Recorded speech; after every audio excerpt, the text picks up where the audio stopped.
As an actor, I just really am just interested in well-directed, nuanced, specific stories that can be universal. If a story comes to you, it came to you for a reason. You owe it to yourself to explore it.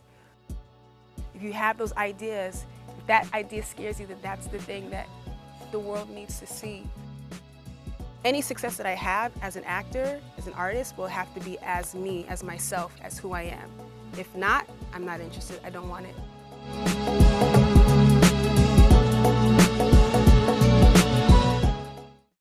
So thank you.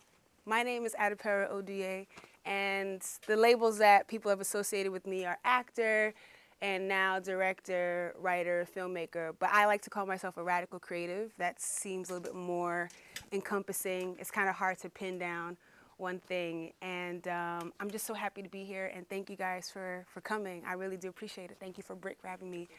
And so I was in LA a couple of weeks ago, a place I don't go to often for a bunch of reasons. But and I was having lunch with my manager, and we were talking about the business and just like griping and complaining, and she was talking to me about some things from her point of view, and I was talking to some things about my point of view. And she randomly, I said something about, like, I don't know, I can't remember what exactly, but she said, let me ask you a question. She said, why did you become an actor?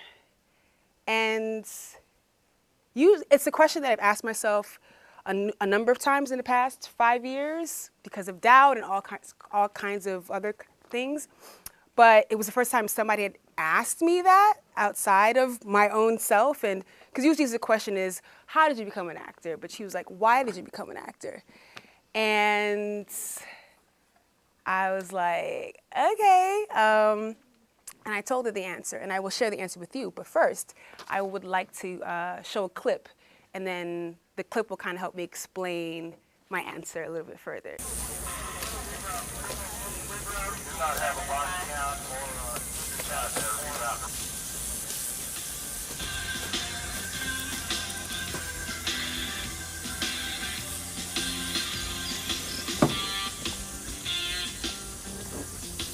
When I passed by thee and saw thee polluted in thine own blood, I said unto thee when thou wast in thy blood, live. Yea, I said unto thee when thou wast in thy blood,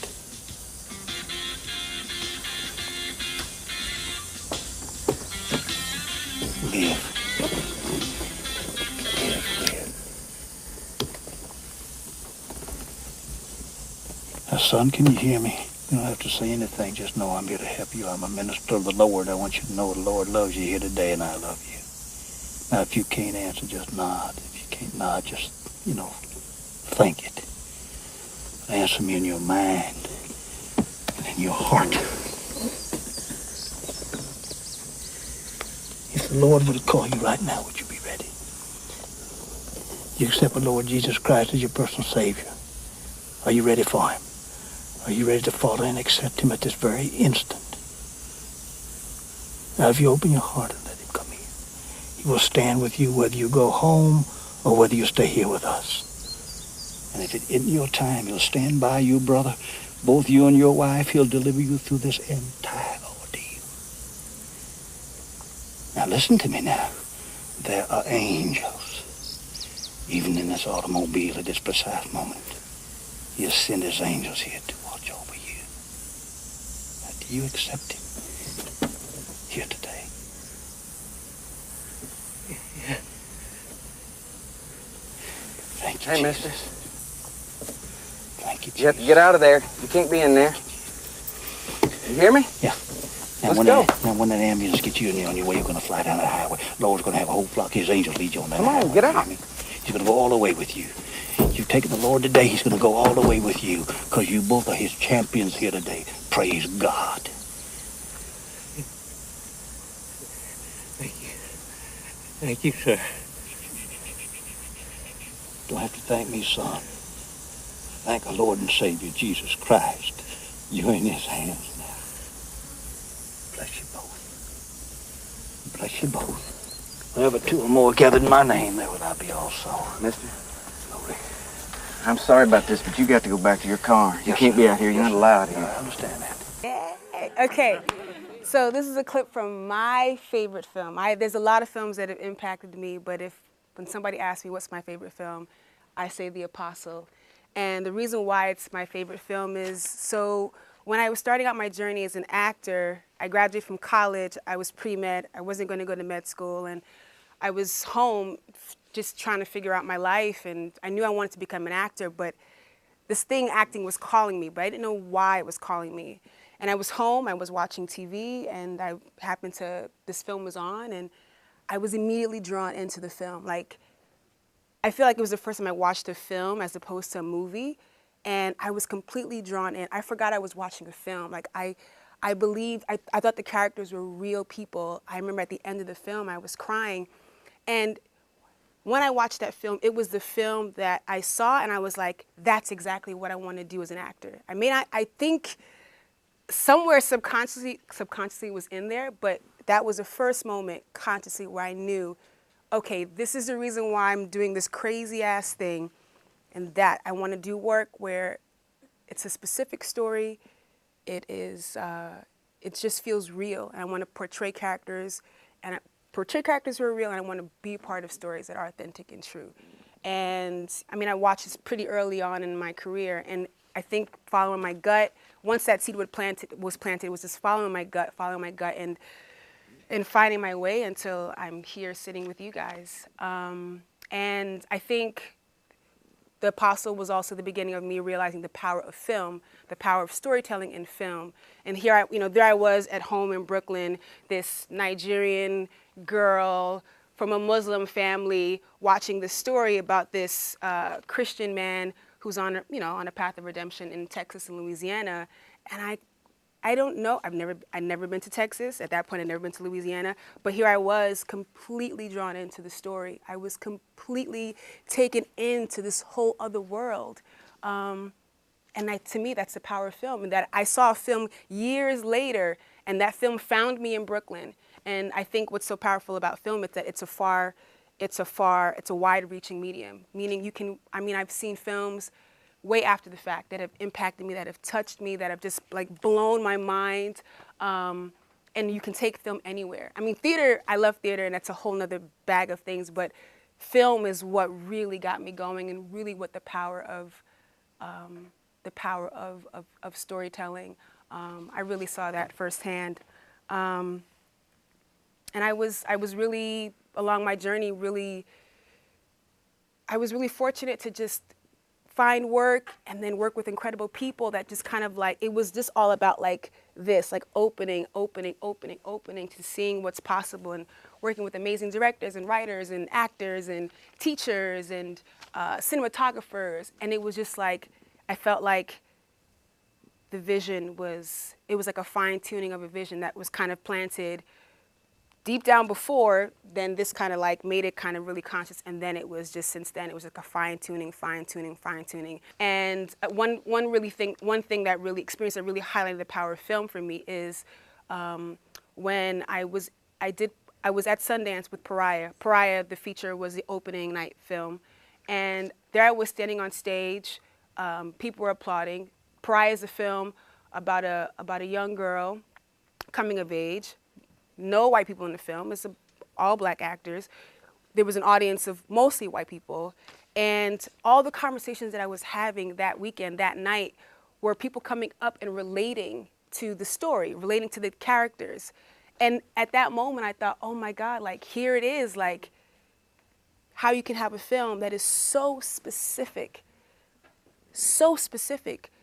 but yet so universal. And I'd heard that before, and I've heard it since then, but that was the time when I really, really understood that. And for me, that was just super powerful, that I could speak to people who could relate to it as a parent, and they live in Utah, and, or people who, they would say, I don't like gay people, and then they would, like, something had shifted, and they were able to have a conversation. And so for me, that's what's super powerful about film, and I love it. Absolutely love it. And yeah, and as an actor, I'm really, I just really am just interested in digging in to stories that are specific, nuanced, well-directed, just just well-directed, nuanced, specific stories that can be universal. And how I got into directing and writing. First, I will say that I've always been creative. I've never been okay with waiting. And so for any of the actors who are here know that it can be very challenging. You feel like you're waiting for someone to kind of like, you know, gift you with this job, this opportunity to really fly and to really expand and play an amazing role. And it doesn't really happen. And you can have, you know, one of many choices. You can kind of just deal with that and kind of suffer. Or you can just take life by the horns and just say, you know what, I don't want to wait. I'm going to create something, even if it's not market ready, even if it's just like, you know, I used to like when I was studying acting, I would get people in my class, like get together and we put these things together, like variety shows is what I would call it. And if you did poetry, if you did singing, if you did dancing, if you wanted to do a monologue, it was like, let's just all get a space and like this all do it, just so that we can be the creative beings that we are. Like we're creative. If you know that you're creative, you cannot wait for someone to give you permission to do it. And I think that's the kind of the setup. That's the trap of, particularly as an actor, you're trying to pursue it, and you feel like you're waiting for someone to see you, to just see something in you, as opposed to just doing it yourself. And so directing and writing was like, I feel like I've been doing it for all my life in some way, shape, or form. But yeah, it just was out of necessity. Like there were stories that I desperately wanted to tell.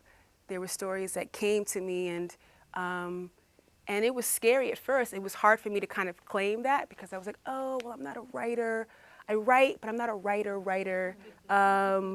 I'm not a good writer, you know, all these things. And it just got to a point where I took a class, a screenwriting workshop, and that really helped kind of like just put it out there, a story that I had written down by myself. And I just got to the point where it was like, I'm ready to kind of fall flat on my face and just try. If I fall flat on my face, I'll get up, and that's the only way to learn. And so I wrote a short film called Breaking In, and yeah, I just used my money, got my friends together, and it was a story about a young man's first time getting stopped and frisked in Brooklyn, based on my brother's first time.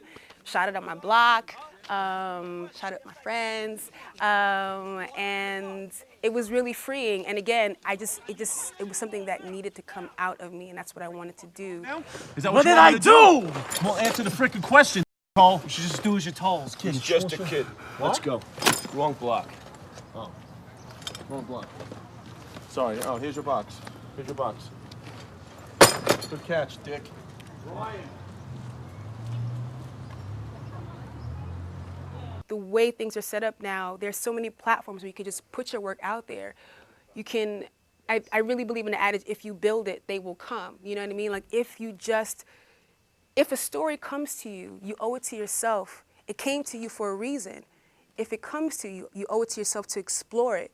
As long as you explore it with care and authenticity and truth, you can never go wrong. I believe that wholeheartedly, fully, and I just think I think that's what's so inspiring about like what's been happening. I feel like in New York, because this is where I live, like all the people that I know, like Dee Reese and I mean so many people, like they just made the stories that were important to them. They created the stories, and because they were true to their stories, then that's when, you know, people started to notice. But people started to notice not because someone said, hey, you, which story you got? It's like they stayed true to their self. They stayed true to themselves, and they made their stories. I feel like that's the case with everyone who I admire and respect in this business. And so yeah, I think for the storytellers out there, you owe it to yourself if there's a story. And yes, it's going to be scary. Yes, it's going to be, there's a big unknown, but I really do believe if you take it from that point of view of just starting from the story, the why. What do you want to say? What is the story? You really can't go on. You can't go wrong. And the power of storytelling, for me, there's a power in seeing yourself reflected out there in the world. And not that we need those things to kind of validate us. In a way, yes. But there is a redemptive power in seeing your story, your life, a feeling that you've had put out there. And it almost, in my opinion, it's almost like when you see it, it's like, I don't know, just seeing yourself reflected, it's like, it's real. I'm real, or what I feel is real, and it's not some crazy aberration that's like in my body that should be exercised. It's like, oh, okay, I'm not alone in this world. And so I think that's why representation is so important. That's why, like, Crazy Rich Asians was like, why did it take so long? Like, there's so many, I mean, like, this world is not just one thing. It's like so many things. Like, anybody, any child to be able to go into a movie and see themselves reflected, whether it's in a cartoon, whether it's in a live action film. That's why films like Black Panther are important. That's why, I mean, all of these films are important. It's important to see ourselves reflected. And I think what's so exciting now is that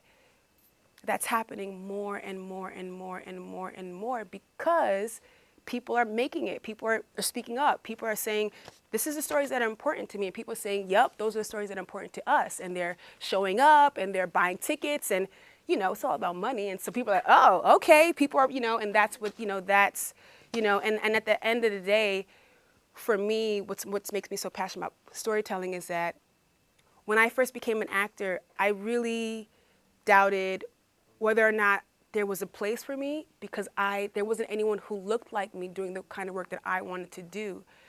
And at this point, I don't want if anybody decides they want to become an actor or a director or a cinematographer, I don't want anyone to ever feel like there's not a place for them, because they've not been used to seeing themselves up on the screen, or they've not been used to seeing a story about, I don't know, a Nigerian family and whatever. Like, I remember the first time I saw Mother of George at BAM, and I've seen many Nollywood films. I watch them at home all the time. So it's not like representation, like I've never seen my culture represented. But there was something about going to BAM, like BAM, and sitting in a theater and watching a film where they were talking my language.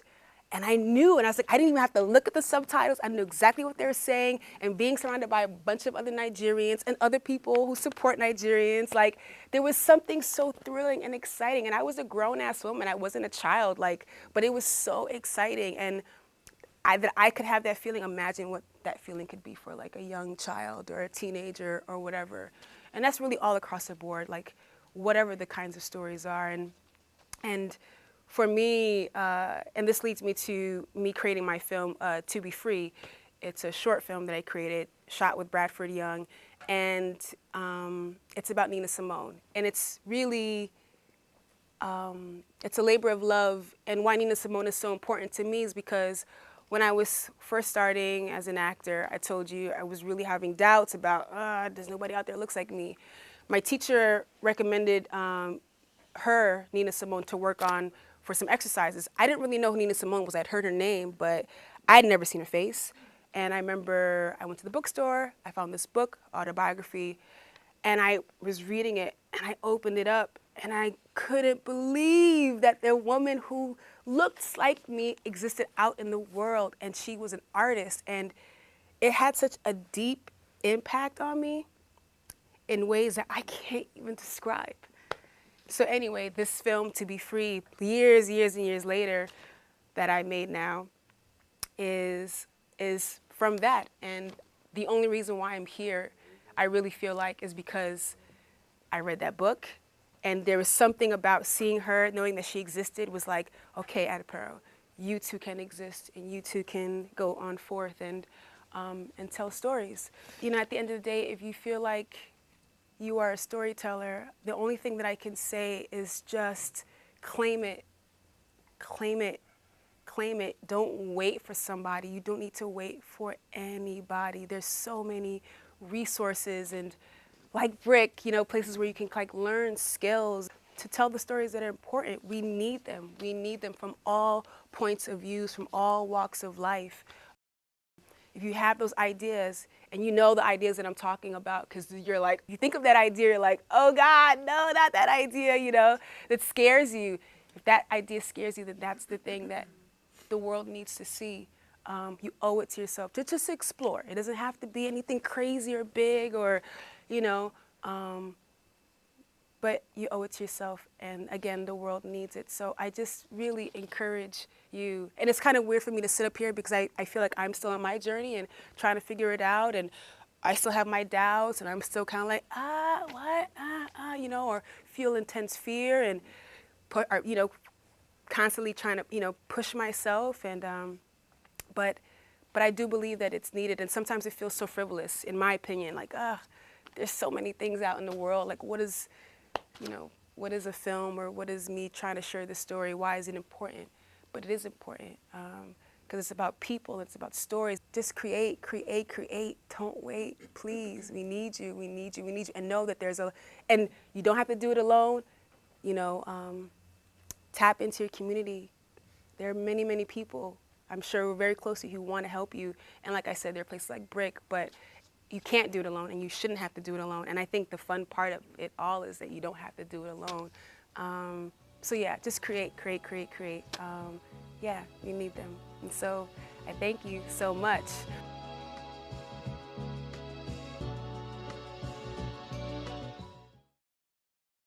So I am an actress.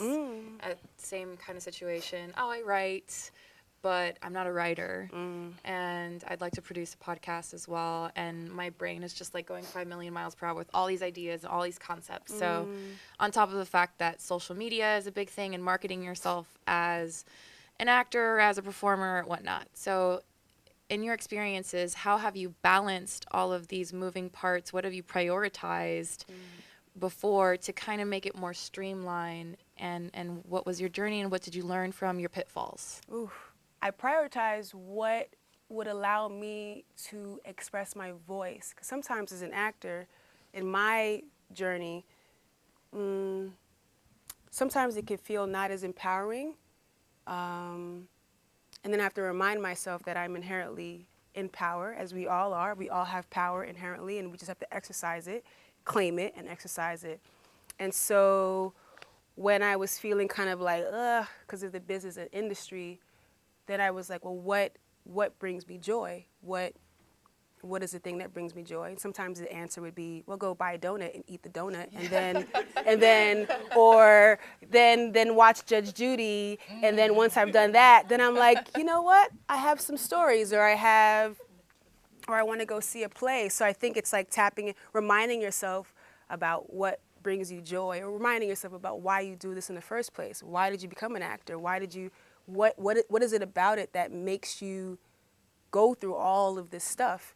And so that kind of leads me, you know, and it's like, what do I have power over? What I have control over? And so I don't have control over whether somebody thinks I'm right for their script, or if I go on an audition, I don't have any power. I don't have control over whether they're going to pick me for whatever reason. But I do have power there's a story that's been nagging at me. Okay, I'm gonna sit, I'm gonna put out my notebook, and I'm gonna start writing. And then I just start writing, and maybe I write a page of complete crap, and then I'll just close it up, and then the next day I'll just look at the crap, and then maybe circle some things, and just keep chipping away at it. So yeah, I think at any given time, it's like, what is it that I need to do? What is it that really reminds me and taps me back into the joy and why I do this? In terms of like the whole social media, I mean, I am not the best to talk about that, because for me, it's like just not be on social media. Like, I need to do that. Like, there are like periods of time where in social media, I don't see it and it does not see me. And that sometimes I need to do that, because it does get a little overwhelming. And then, you know, because the danger is the comparison. You're seeing friends and people and being like, oh, things are happening for them, and you cannot create from that space. You have to create what is your own. You cannot it's not a competitive thing. I'm not a competitive person. Sometimes I'm like, maybe that's been my downfall, but it's not, because because my lane is my lane. And so sometimes I need to stay off of social media just so that I'm very clear about that. Like, no, do what you do and focus on that, and you'll never stray. You never stray. Yeah. Amazing. Thank you so much. Thank you. Who would you say was the most influential parent in your life, your mother or your father? And I say that because the strength that I feel from you is something that I have to help a lot of my female clients get. And so I'm curious at what was your backbone? What was the biggest influence? Well, my dad is the one who instilled in me that I can do anything, that I can do absolutely anything. At the time, I don't think he'd be happy about me becoming an actor, but I'm sure at this point, and I know that my dad watches over me, and he's been guiding me. But so my parents, they gave me a very strong foundation, because in this industry, honestly, it's so easy to lose yourself. It's so easy to lose your way, and I don't know if I think it's my parents, who they are as individuals. I think part of it is, being a Nigerian, immigrants, in a new country, and just making sure that you don't lose yourself, that you stay true to who you are. So it's been very, so I was very clear from the beginning, and a lot of this had to do with my dad. I've always had natural hair. I was always clear that I would never change my name. Like, my name would stay intact, even though people have suggested I should change my name, which I was like, so I always knew from the beginning that any success that I have as an actor, as an artist, will have to be as me, as myself, as who I am. If not, I'm not interested. I don't want it. So there's never a thing like, oh, well, maybe I'll just do that just to get in the door. No, because for me, not knocking anyone else who does it, for me, it's like a slippery slope. Once you start to give up certain things, then it can snowball. And then at the end of the day, you look yourself in the mirror and you're like, I don't even know who this person is. You don't recognize yourself. And so I was very clear about that I would not lose myself. So I don't know. I would say my dad in many ways, but my mom, she supported me throughout this whole time. This crazy endeavor, what she thought at the time. And now when I'm wanting to give up, she's the one who's encouraging me. So, and reminding me, like, no, people need to see you. People need to see your face. So here I am, yes. So I am not a natural storyteller. At least I don't think so. As I mentioned earlier, trying to do videos and storytell for the purposes of radical collective action. And so when you brought up Nina Simone, that was a very a kind of interesting connection. So do you have any advice for me or anybody else who's trying to do something that's related to something that's issue-based, or something that's, factual, or an idea that's rooted in something that's, I guess, true, that you can kind of like create a story around that and make it engaging? Yeah, I think number one, pick something that you really are passionate about telling, if it's an issue, if it's a cause or whatever, a phenomenon, something that's happening that you want to speak on, make sure it's something that you absolutely have passion about, because it is a process, it is a journey, and it's not necessarily going to be easy, or it's just a process. So you just want to make sure that as you're doing it, that it's something that that you're passionate about. And also, there's no rules. There's no set thing in terms of the form. Like, if you wanted to do something that's part doc and part narrative, if you wanted to do something that's like a mix of a doc and narrative, and it's got some music and some dancing, I mean, whatever you feel like would best serve the story, I think you can play around, you can experiment, you can try things. You owe it to yourself, because you're not going to know what it is until you see it. And so I would just encourage you to just... And also, because these are not things that people are going to want to pick up, or commercial entities most likely, do you have any, you talked earlier about having a collective with your friends or fellow storytellers. Can you talk more about that and how that experience was, and any advice for people who are trying to do similar things? Yeah, I'm not good at asking for help. I suck at it. Suck at it. And it got to a point where I realized I have to get out of myself. And if I'm, for example, with To Be Free, because it's something that was so important to me that I had to ask for help. I had to enlist. I had to get out of whatever that is. And the fact that there are people who are dying to help, people who just, either because they're your friend and they love you, or they actually really believe in what you're doing. But I had to be the one to have the courage to speak up and out and say, hey, I have this thing. You know, we're going to shoot it one day in Brooklyn. I really, really love, and I realized I didn't really have to say much of anything. People were just like, yeah, all right, cool. And I'm just like, that's it? Like, okay, you know? And it's like, but just like really like what is possible when you just step out of your comfort zone. And everyone's comfort zone is different. Like my little sister, she has no problems asking for help. Like she like lives for asking for stuff. That is not me. Of course, she's my younger, my baby sister. But yeah, like it's important because you cannot do it on your own. And it's no fun to try. And it's really gonna be effing hard to do it.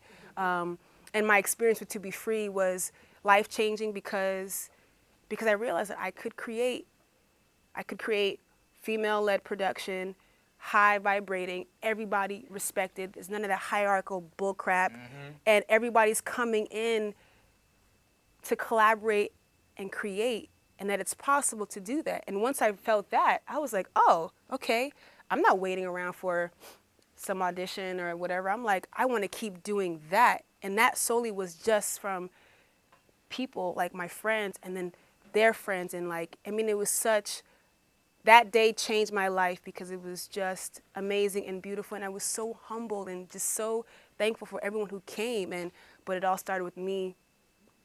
Hey guys, I have this idea, you know, like, and then what just opened up as a result, it was amazing. And so I encourage you, and you don't know what is commercially viable. You know, that's not No. You don't know, and that's none of your business, really. Like, your only business is to create the thing. Again, if you build it, they will come. Your only business is to create the thing that you're passionate about. I think sometimes what trips people up is because they're trying to think what they think is going to be commercially viable. That's a lot of theys to try to predict. And that's how stories get diluted and watered down. And we all seen those stories. We all see when something doesn't feel quite, they were really trying to cater to a whole lot of people instead of just sticking with something that's specific and like trusting that if you just give us something true and authentic, even if the story only has white people or Asian people or black people, or it's a story about whatever, that I'll show up and watch it, or my mom will show up and watch it, you know? And I think that's to just know that and just to trust that. Yeah. My question has to do, I have a daughter who is an entertainer, and she's in music, but just like you, she has a lot of these qualms. I get to listen to them, hear them. So when you mentioned speaking with your manager, I said, well, how did you get a manager that you feel comfortable with? And that might help anybody here. How did you pick somebody that you could trust, or where do you look? Because she's by herself, solo. She has a band and so on, but she's still by herself. When I was first starting out, I was like, oh, the fact that somebody like picked me and it was like so great. And then I realized, she's like, oh, you should, lose 20 pounds. Or you ever think about doing this? And then, or the next manager is like, when I'm sharing my dreams and the things that my goals, and they're looking at me like, They're like, or they don't really know how they're going to get you there. And then at that moment I knew, okay, well, this is not the person for me. And so a lot of it is you just learn by trial and error, or trial and fire, or whatever.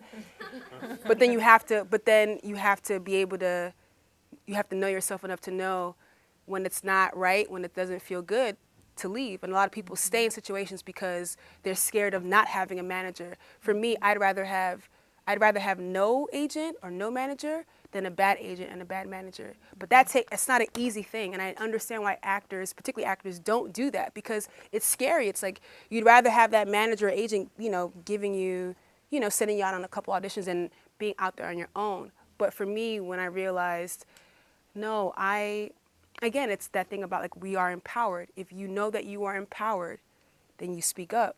And, I would go into meetings and I would they're interviewing me, but I'm really interviewing them. Like I'm asking them questions. I'm coming to them with questions. I'm not just like, oh, pick me. I hope they pick me. It's like, no. It's like, this is what I want for my career. What do you think about that? And then so with this my last manager, Kathy, she saw me in Pariah at Sundance. I didn't have a manager at Sundance. And yeah, she gave me her card.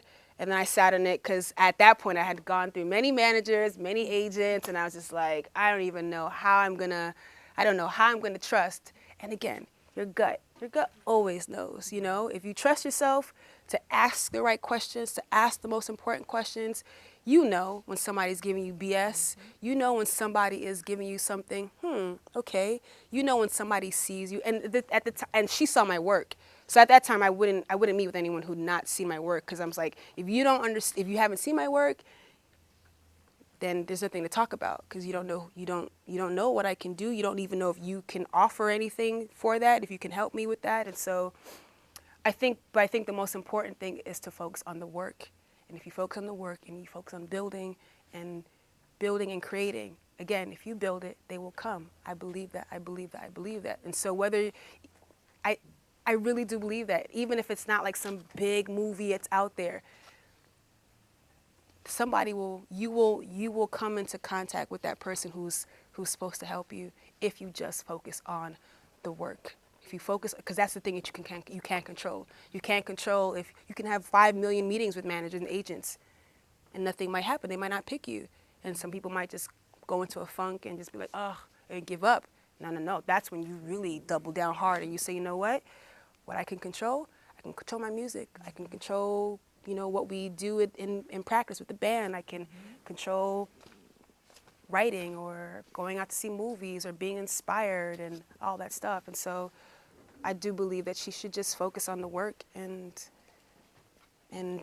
also find out people who are the people that she really wants to work with, who are the people that she respects, and learn about them and read about them.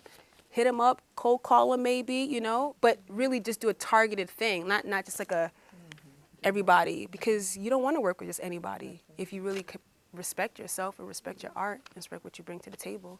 Yeah. Okay. Well, thank you so much. Thank you. So I have 2 questions. Yes. The first question is, can you talk a little bit about how you got this role in Pariah? I think it's really hard sometimes for people to know the specific, how do people actually do it practically? And particularly in the context that you said you graduated from school and you were at home and didn't kind of have a sense of what to do next. So how did you balance you were staying at your parents' home, but having to eat, for example, with wanting to be an actor, and also how did it actually happen? Question mark. Yeah, again, that's specific details. Yeah, that is the most challenging thing. It's because as an actor, you need to bring all of yourself to it. It's like you're bringing yourself and all the things of your life and you're lifting it to art. And if you can't eat, if you can't take care of yourself, if you're trying to find ways to make ends meet, it can be very, very, very, very tricky. And so, I graduated. I came back to Brooklyn.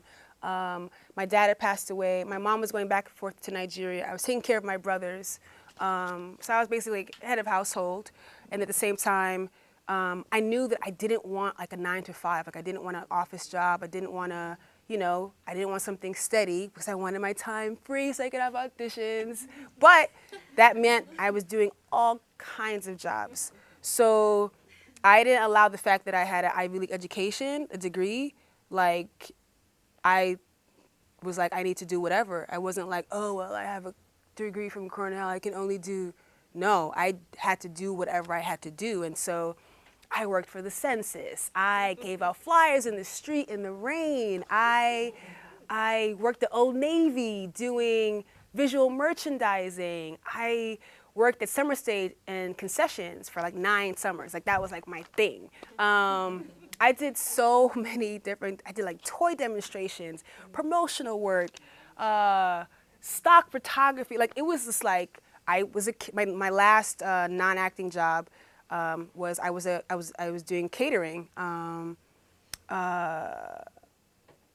Yeah, I'm trying to think. I did so many. I attempted the NFL. I was doing filing. I did so many things just so that I could pursue my dream. And I had so many friends who did the 9 to 5, and they couldn't. They were like, they needed something stable. And I guess I just have that personality where, oh, you know, I could just fly by the seat of my pants.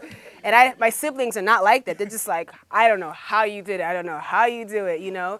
But for me, it was so, I mean, it just was a thing I had to do. I really had no choice. Like I couldn't just, I mean, I could have just easily, I mean, and I struggled because there's certain days when, as my friends were coming along and making money and, you know, buying houses and getting cars, and I did not have money to buy a slice of pizza on an audition. It was very hard, and I thought about giving up so many times. But the times when I was at my bottom, I would just, my heart would always speak, and it was always like, keep going, keep going. So this leads me to Pariah. So Pariah was a short film first. I was working my job at Summer Stage, and usually summertime is like, you know, popping and work, so I wasn't really checking for auditions because I was like, listen, I gotta make money. So I got an email with a whole bunch of castings, and one of them was Pariah, and I submitted. Something about it was like, oh, I really want to be a part of it, and it was Dee's thesis film, and I had read somewhere that if you're particularly interested in film, that a great place to start is working on student thesis films, because at that point the filmmakers are very like seasoned, and you know their thesis film, that means that they've learned a lot about the craft, and so the quality is so again, talk about targeting what I was. So then I was only targeting thesis films, but I submitted myself to be an extra. Like I looked at the thing, I was like, oh, they're looking for people to play high school students, and I was like, hopefully they pick me for that. Like, you know, I just want to be a part of it. Why do you think that is, that you didn't? I don't know. Not that I didn't want to do roles like that, but I honestly can't even tell you. Like, I just was like, yes, me, auxiliary high school student. Like, literally, that was the title of it. And, God, thank God for people who see more in you than you see in yourself. So I remember I was at work. I was getting ready to set up, and I got a call on my cell phone, and it was Dee, and she was like, yeah, we would love for you to come in for the lead. And I was like, what? I was like, oh my God, okay. And I was like super excited. And I remember I had that audition, and I had an audition for like this play. Like I had like 12 pages of sides to read, and something about Pariah, the sides, I just immediately, the character is like, I know this. I just know what this character is feeling. I just know this. And I asked my little brother to borrow his clothes because I just was like, I gotta wear the clothes. And I went to the audition, and I just told myself, I'm just gonna enjoy myself. I'm gonna do my best. I'm just gonna have fun. And if I can just do that, that's all I can control. And I went in, I was prepared. I went in, I did it. They were super organized and super lovely. And yeah, and then I just was like, okay, did it. I walked out. I remember I went to the bathroom, I changed, and I walked out and did my, went beyond, went on with my day. And then, yeah, and then I got a call back, and then another call back, and then I was doing like chemistry reads, and then at the last call back, they told me I got it, and I was just like, I can't even tell you, sorry.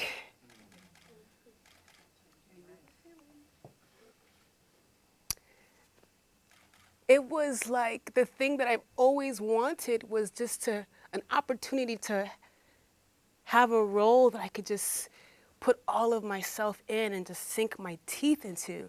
And here I was having opportunity. And I remember being so excited because I got the schedule and I was like, I'm gonna be on set every day. And I just was like, you know, like on my bed and just like looking at it, you know, and it was just like the best thing ever. And I didn't get paid and I didn't care. And at the time I didn't know it was just that role. And then I got to we did the film and I remember like meeting Dee and working with Dee and working with Bradford. And I remember I didn't really know what cinematographers did. And I remember just watching and I'm like, whoa, like he's amazing without really having seen any of the footage. And of course, as we all know, Bradford Young, if you don't know who he is, he's a genius cinematographer. And it was just an amazing experience. So we shot that, cut. So the intention was always to make a feature, and Dee's intention was always to have me as the lead. Now, I know enough at that time, I was grown enough to know that things happen, things change. So I wasn't banking on anything. And, you know, so I was still, you know, working my jobs and trying to figure things out. In between that time, the short had gone to Sundance and we had gone to LA Film Festival, but I was still out here, whatever. And it got to a point about a few years later where I was, again, at rock bottom, just trying to figure out, I couldn't pay my bills at some point. And I remember I went to go see my best friend and I was crying and I was like, I think I have to give up. I think I have to stop for a while and just like focus on making money. And, you know, she was talking me through it and I really was just like, I think I have to stop. And it was at that moment that I got the call from Dee and Nikisa that the feature, we had shot the film. We shot the feature. I didn't mention that in between that time. But it was at that moment that I found out that that Pariah, the feature, was going to be the opening night film at Sundance. And I was like, what? Not exactly not knowing what that meant.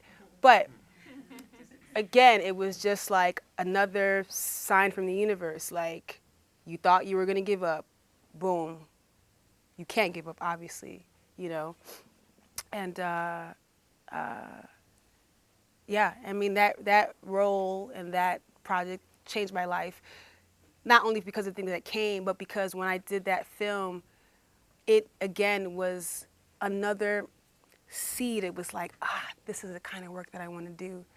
This is it.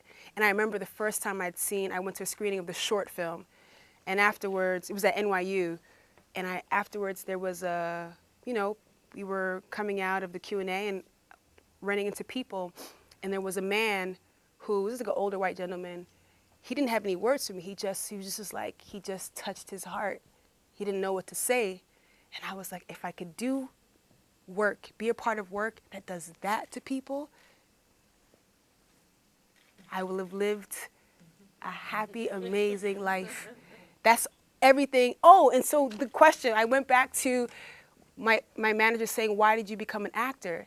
And I didn't, and this is something I've said, I've asked myself many times, I didn't become an actor to be famous. And I'm like, that's so naive. Like, I didn't become an actor necessarily to be seen. I just wanted to be on the inside of telling stories and like digging into characters.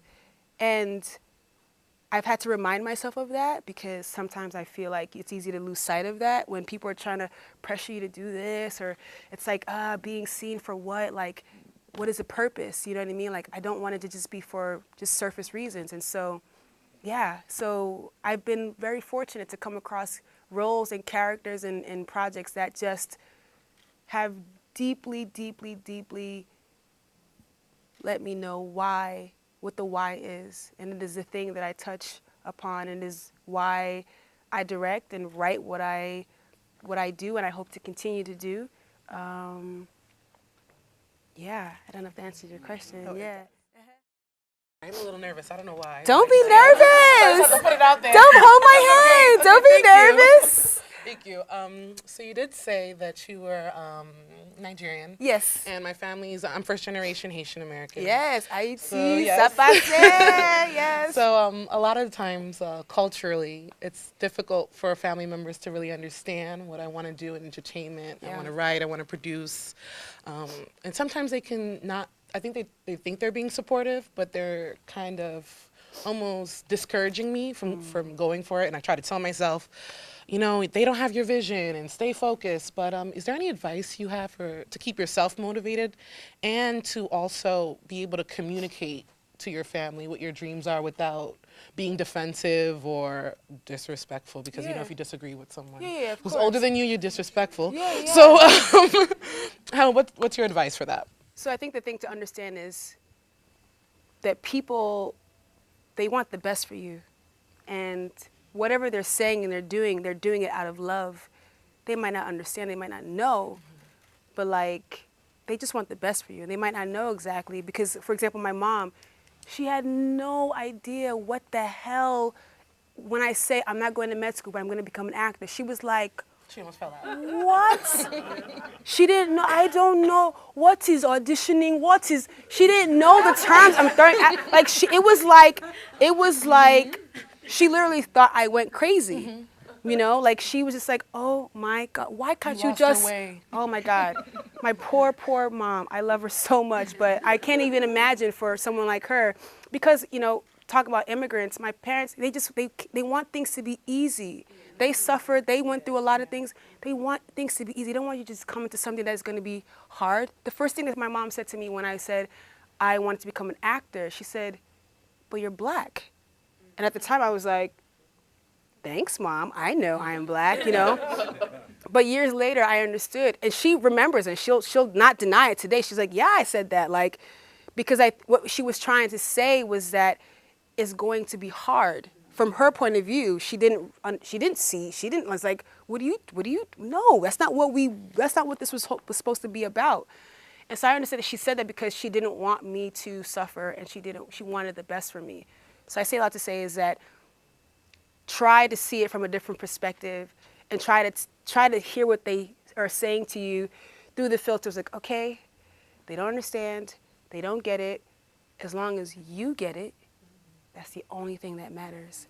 And I think how your response to them is by your actions, about how hard you work, about what are you doing, about how you're pursuing your dreams. That will speak for itself, and they will see at some point, if you stay true to who you are, they will see, they will come around. I mean, like I said, my mom now, she's a person who's like, because she didn't get it, and there's a lot of things I didn't talk to her about. Even when I was suffering and like I would be so upset because something, even I didn't talk to her. She's a mom, she knew, but she didn't really know. But she knew that it was hard, and she knew that it's been hard. But now, I mean, she's like, oh no. She's like, you cannot give up now. She's like, you've been doing, and she's like, no, not all, you know. And I think for her, like the first time they saw me on TV, she was like, oh, that's what you were trying to do. But it took, because she couldn't really whatever. So I would say your only job is to go forth with all of your might and know that they love you, even though they might not have the right words. They love you and they want the best for you. And they do want to help you, know how, and if there's specific asks that you have for them, then ask them specifically. Otherwise, just let them be in their corner, whatever, and just, if you got people who support you, your friends, people who get it, lean on them. Let them see you do your thing, and I promise you. I promise you. What's your name again? Vanessa. Vanessa, I'm looking in your eyes. Thank you. I'm telling you, I promise you they will come around. You don't get swayed by that. Thank you. That's not your job. That's not your business. If you know what it is, like I'm going to touch your gut. Thank you. I'm going to touch your heart. You just listen to that. And you just go. That's it. You've mentioned about having doubts. Yeah, I can definitely relate to that. And sometimes you wake up, you feel like 100% I got this, no fear. And then the next day you have this fear kicking in. Yeah. So how do you deal with that? Part of it is I allow myself to feel what it is I'm feeling so that it can pass quickly. Particularly the doubt. Because, I want to stay in the 100% sure, surety for as long as I can. But sometimes I have to express it, I have to write it, and I just have to write it. Oh, I can't do this. Oh, I suck. Why am I doing this? I can't do this. I suck, or whatever. I just get it out. All right, I got it out. I'm going to go eat a donut. And I love donuts. I do love donuts. That's three times. Yes, I love donuts. And I love Judge Judy. So those two go hand in hand. So yeah, so I kind of like get it out and then I go about my business. And sometimes it depends on what you're having doubts about. It's like sometimes it's not about you and you make it so personal. It's like if you have a story to tell and you think it's important, you owe it to the world to say it. So I've had to tell myself, I have to get out of my feelings, I have to get out of myself, I have to stop feeling and go forth with what has come to me, what is trying to come through me. I can't fight it, I can't deny it. So I just have to say, listen, it's not about you. Just stop and just move. And usually that helps. Sometimes it helps, sometimes I need to take a break. Sometimes I just need to go, okay, let me just joy, you know, what do I need to do? And then I need to pick it back up again. But it literally will be a thing of like, one day it's all good and you're like, yes! And the next day it's like, no. You know, you just want to be under the table, under the bed and just like rocking yourself, like, why did I do this to myself? And it will be like that, but it's a process. And that's the one thing I want to make sure that I get across, that it's a process. It's not about the end thing. It really is about like how you are throughout the process and like what are you reminding yourself about? Like you have to constantly remind yourself like this is why I'm doing this. This is why I'm doing this. This is why it's important to me. If you really remember that, even the doubt will come. The doubt is there. It's okay. And sometimes the doubt is there to highlight the thing that you're supposed to be doing. Usually things you don't care about, you don't feel doubt about because it's just like whatever. But usually the things that are really important, the things that do need to come through, the things that do need to happen, you will feel fear and you will feel doubt. And that's how you know. It's like a beam. It's like, okay, I'm scared, crapless, and I don't think I can do it, but that means that's what I'm supposed to be doing. So just keep reminding yourself of that. And yeah, and just like, it's like really take care of yourself and like remind yourself about why you're doing what you're doing. Yeah.